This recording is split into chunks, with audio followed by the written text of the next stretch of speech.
Hello, this is an assessment of a Bechstein Model B made in 1904, what we call Sheraton style case. That's the style, that's the description given to this gate leg style or dual leg style, and you can see it has a stretcher across the middle to give it more support. So there's the stretcher across the middle. It's quite a common year for Sheraton. I did check the serial number on the top and the case number underneath just to check the age, but I'm sure it's 1904, and it's the first time I've looked over this piano, so this is a departure from normal videos where I've had a look at them before making the video. So you're watching it and looking at it the first time, as I am too, so I might make a few mistakes as I go along. This music stand is different colour, as you can see from the rest, but I think it's probably the original. That's the right style of music stand for the piano, or if it has been changed, which quite often happens, then it's been made in the right style. This piano is a part exchange piano, so it's not one I've seen before at all, and the client's happy for me to assess it and decide the worth now it's in the showroom. He's taken delivery of the piano, so let's have a look at the case. Apparently the case is in good condition, so let's have a look at the whole of the case first. And this is a very nice rosewood, very light colour, not French polished, I don't think. It's a sort of satin kind of, but very good finish. It's nice and smooth, which is always a good sign. And the back leg, there's dual tapered legs there too.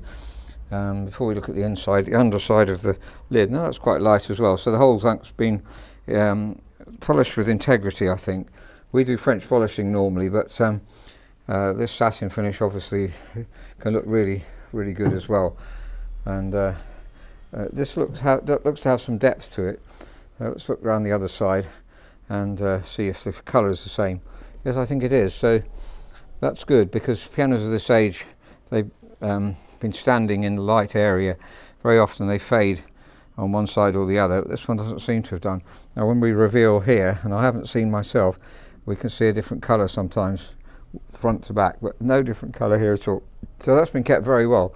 That's really less common than seeing a difference in colour where it's been kept back and has therefore faded, not faded under here, so there's a difference in colour, but this is all integral, so it's all looking very good so far. Now looking at the inside of the piano before we play it, just to get some idea of the cosmetics, and this has been, I would say, restored in the UK. The client did mention, I think, who restored it, but I'll have a look at that later on. I want to check for moth. It's very common to get moth in these felts, even when they're restored. Obviously they could have got moth since then, but don't seem to have got any damage at all from moth, which is very encouraging. And let's have a look at the back here. So no damage from moth there, and obviously that devalues the piano considerably. Bass strings, let's see how well they're made, and they're finished off good string makers want to see a very even line, so that's good. We haven't listened to them yet, and so this is quite a common Model B style. This is Sheraton of the 1904s, about the common age for them, and I see that this has been put on after this badge. That's a good sign, because often it's masked around, so it's all looking very positive at the moment. Soundboard looks in very good condition indeed. A quick look underneath the piano, and I think this is a new soundboard. I'm certain it is. That's obviously a lot of work being done on this piano. Definitely a new soundboard. There's no signs of cracks. You usually get signs of cracks that have been filled in old soundboards, and this is definitely a new one. Pedal trap mechanism's also been restored, so that's all looking very positive. There's a number underneath, by the way. That's not the serial number, but we have a table to show how that correlates to the serial number, because often the serial number is lost, and that's a much lower number, about, well, let's say 2. You got to multiply about 2.4, but it varies slightly. So there's the serial number on top of the piano. Now, really important to check the tuning pins, as we've said in many other videos. How tight are they? So just pushing it downwards, pulling it back upwards. I haven't played it, so I don't know if it's gone out of tune. Let's have a listen. So I've successfully put it out of tune. I've only got two hands, so I can't, well, I'll probably kind of put the pedal down and we can try and tune it.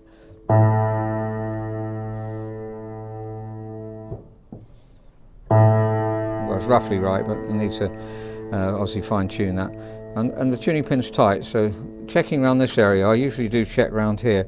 Where they're closer together here, they seem to go a bit looser sometimes, so just to check that as well, and that's also very tight, so that's very encouraging. Want to know if it's got a new rest plank.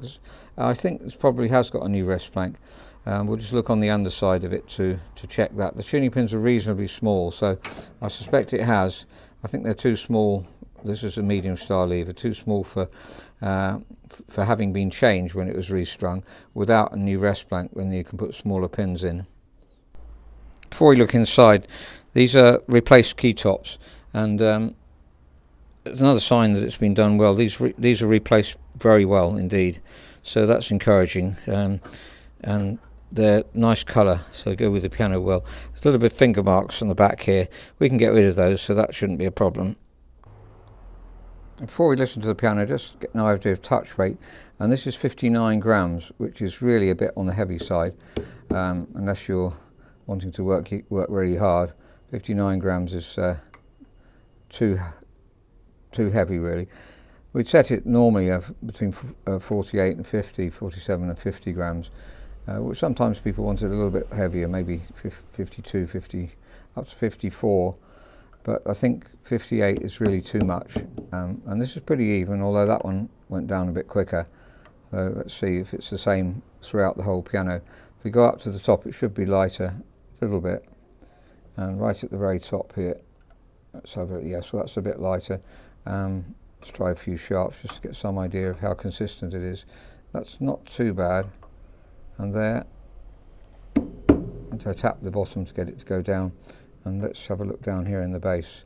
Well, that's the same, so that normally would be slightly heavier than the middle, and that's also the same. So need to do some reweighting of the keyboard, hopefully not too much. Now look at the action. These hammers have been replaced, and they've been used a reasonable amount, say an hour a day for about 5 years possibly, maybe a bit less. I want to check the tightness of here, because the shanks and the rollers have been changed clearly here. If you see the new rollers, and not reworn at all. I think we need to put some chalk lubricant on there. I can't see any evidence of it being put on before. Maybe it was, but it's worn off. So talc or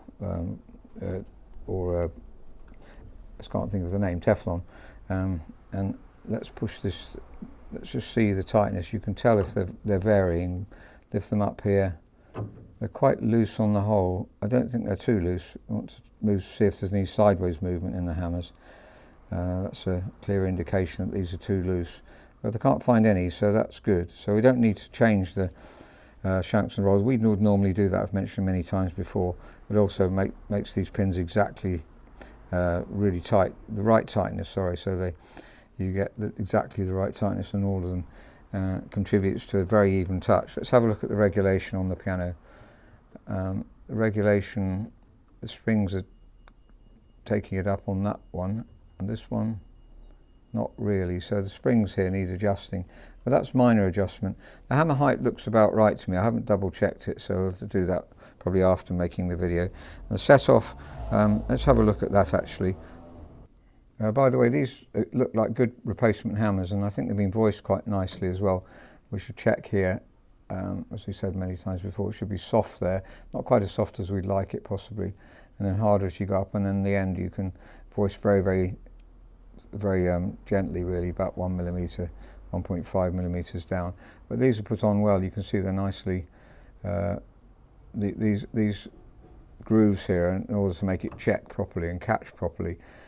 They don't want to be too big, otherwise you'll wear the back check out, but they do check beautifully, and so there's many jobs really well done on this piano. Now checking the set off, that's how close does the hammer get to the string before it pulls back without playing it, and that's not bad at all. I think probably we've got about 2 millimetres, is probably as close as you'll get it actually. Could try and get it closer, but it's got to perform well, so now listening to it for the first time.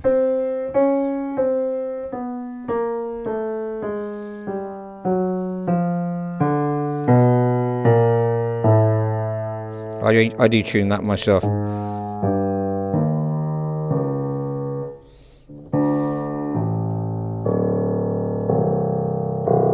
very rich bass. That's nice and warm, beautiful bass actually. So it's very, very positive.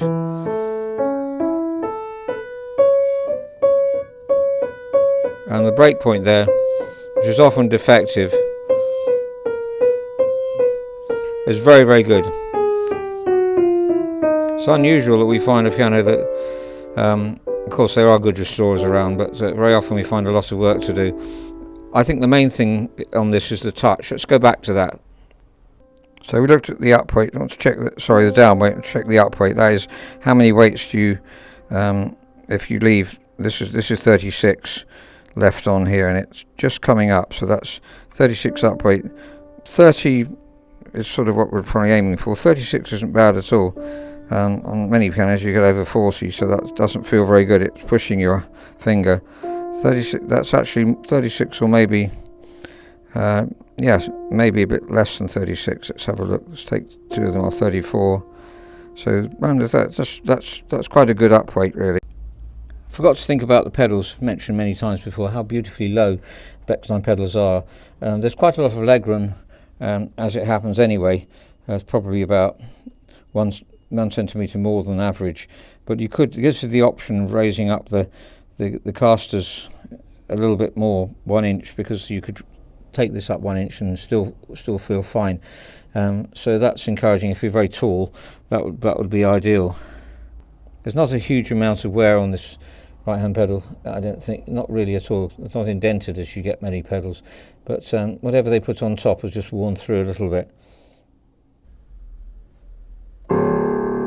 So that's an assessment of a Bechstein Model B. That's 2 meters long, 6 foot 7 inches long, and it's come in as part exchange piano. The client's bought a piano and just is giving it to us to assess to see what value, so that we can offer them a price, obviously, and then sell it on. Now, this would have been a piano I would have chosen, so even if it hadn't come in part exchange, we would have wanted this piano in stock. It's a very good age for Bechstein, is 1904. But now the action lets it down a lot. It's very heavy. It's a bit sluggish as well. I think probably we need to lubricate the centre rail. That's something I mentioned before. We'll put dry lubricant on that one.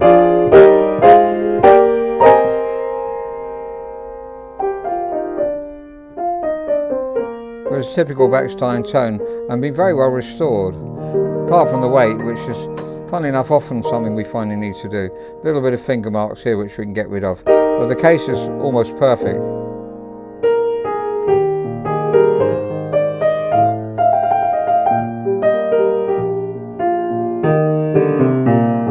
Beautiful tenor area and bass, and really, as I say, I'm very encouraged by it.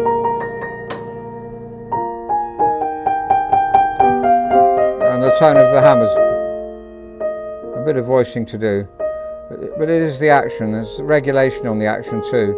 There's one here that it just isn't setting off quite where it should, and the drop screw's not right either. So.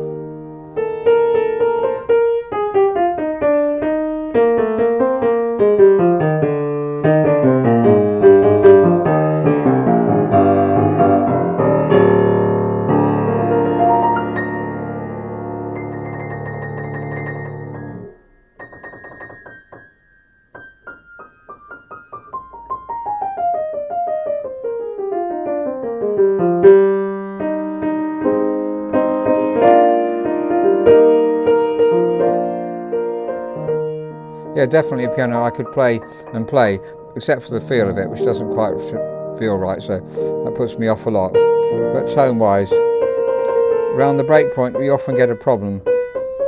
I forgot to mention whether the rest plank had been changed. I didn't check the underside of the rest plank, so I thought it probably had. That's something I'll put on at the end. I won't check it now, but we'll have a look and mention it in the bottom of the video. By the way, we'd always guarantee this piano, a long guarantee, and wherever you live in the country, it's not a problem, even abroad. We don't always visit clients abroad, but we'd like to visit with the top quality pianos. We'd like to visit you if you buy it in the UK. just to check the location.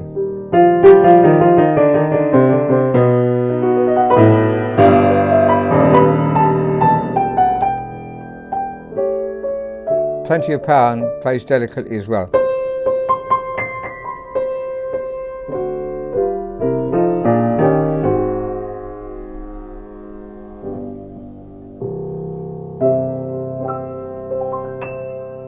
Thank you very much for listening.